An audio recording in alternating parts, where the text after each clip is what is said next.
திருச்சிற்றம்பலம்.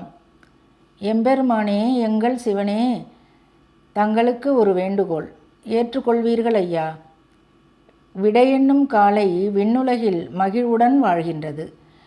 வினையின் பயனால் மண்ணுலகில் வாழும் விடைகளெல்லாம் வாழ்வின் விடை தெரியாமல் உணவுக்கு ஓயாமல் அலைகின்றன. பிரதோஷமன்றும் திங்கட்கிழமையன்றும் ஒரு காளை வந்து வாசலில் நிற்கின்றது. ஆகா, நாளும் கிழமையும் வந்து நிற்கிறதே, மனதில் மகிழ்ச்சி.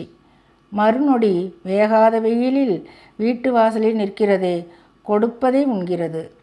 அது போதாதே, பெரிய ஜீவனாயிற்றே. பெற்றவள் பிள்ளையை நினைப்பது போல் வளர்ப்பவர் அல்லவா நினைக்க வேண்டும்? நாம் அண்டை அயலார்தானே, முடியும் போது கொடுக்கின்றோம். அதுவும் காராம்பசுவென்றால் கண்டிப்பாய் ஒவ்வொரு வீட்டிலும் ஏதோ கிடைத்து விடுகிறது. அதுவும் எதனால்?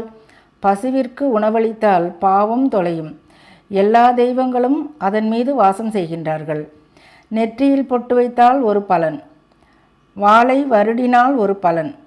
இதில் சுயநலம் இருந்தாலும் பசுக்களுக்கு கால்வயிறு நிரம்புகிறது. காளைகளின் நிலை மிகவும் கொடுமையாயிருக்கின்றது ஐயா. இதற்கு யார்தான் காரணம்?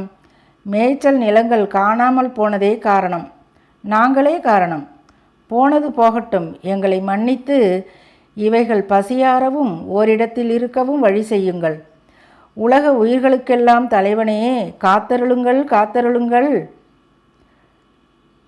தாய்க்கு நிகரானது பசுவல்லவா? இன்று அன்னையர் தினம். திருச்சிற்றம்பலம்.